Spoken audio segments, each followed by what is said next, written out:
Hello everyone, and thank you for joining us for a new Burda style video. Today we will be presenting the model 4A from Burda Easy number 3 for May to June 2022. We are creating this pretty jumpsuit which will soon become a go-to item in your spring wardrobe. Fashion is circular in nature, and this jumpsuit is no exception to the rule since it is now back after a few years of being forgotten.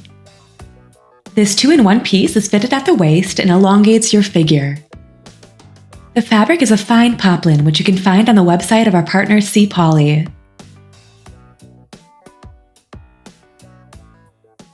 As far as supplies goes, you will need matching thread, a safety pin, pins, a sewing machine needle, a hand sewing needle, basting thread, sewing scissors, a tape measure, chalk or pencil, a pen, a ruler, a tracing wheel, Burda style tracing paper, interfacing, bias tape, a button, and an elastic band.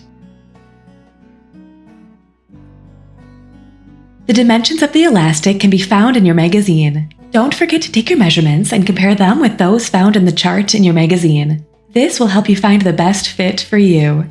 Now cut out pieces 1 to 6 from the pattern sheet 3 and place them on the fabric according to the cutting layout. Transfer the outline of the pieces, then add the allowances and all the necessary notches found in the instructions to help you make your model. I'm using a tracing wheel and tracing paper to transfer all the lines and notches onto the opposite side of the fabric.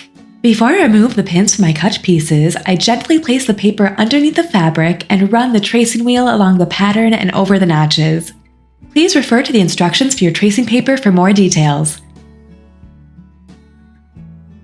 Then cut the interfacing for pieces 5 and 6 and iron it onto the opposite side of these pieces.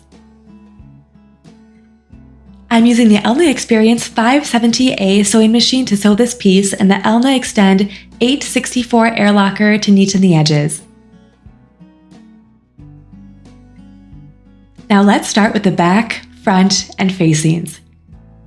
I neaten the allowances of the middle part of the back, place them right sides together, and pin them. I stitch up to the slit mark and secure both ends of the stitch with a backstitch.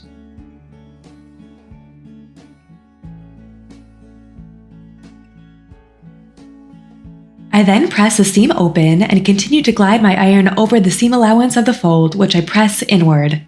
I neaten the allowances on the back and front shoulder pieces, then I place the pieces right sides together and pin the shoulder seams. I stitch starting at notch 1 and press the seams open.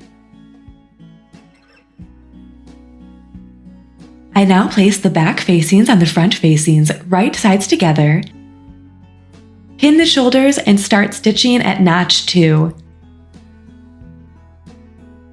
I press the seams open and neaten the facing's outer edge and slit edges.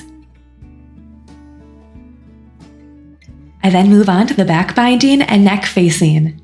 However, if you want your binding to look like the one described in the instructions, do this step last. The one I am making is part of the seam. For this, I take a small piece of thin ribbon, fold it in half, and attach the ends to the allowances of the back left slit with a few stitches by hand.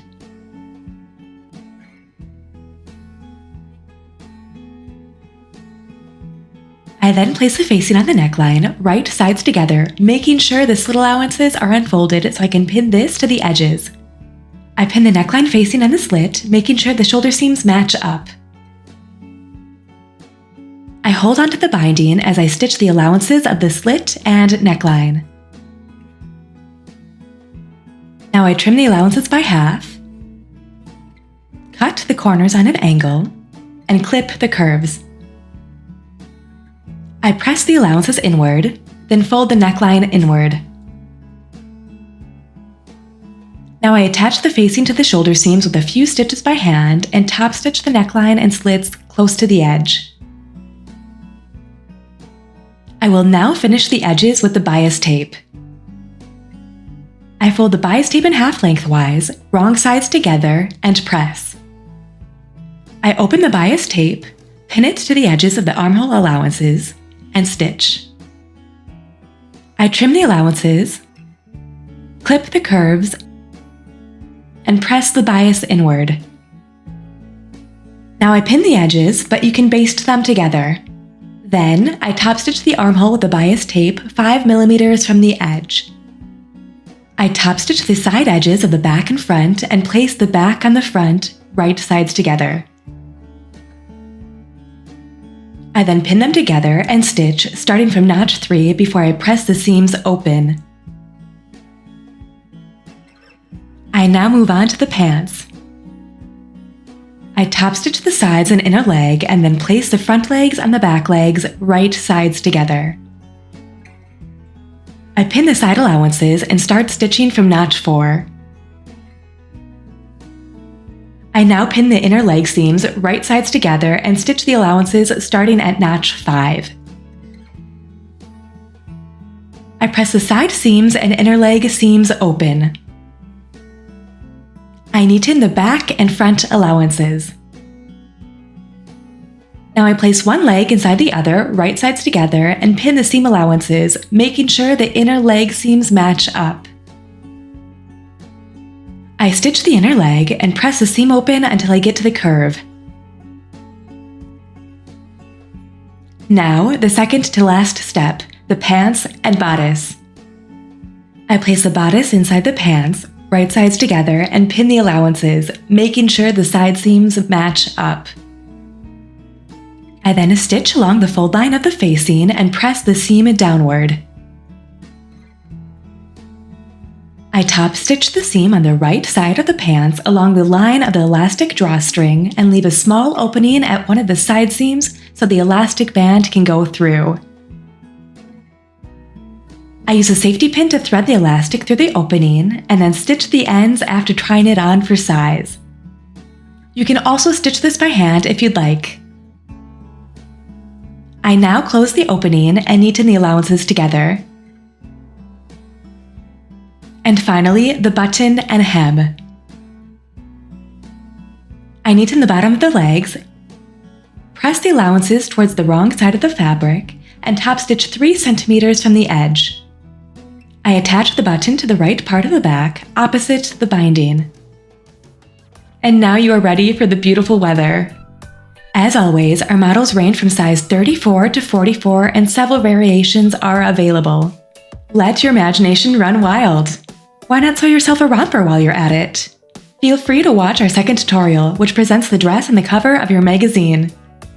Share your creations with us, and don't forget to like, comment, and share our videos with others. I'll see you soon for a new model. Burda Style thanks and recommends its partners Elna and C. Polly. Thank you for following us and see you soon for a new Burda Style tutorial.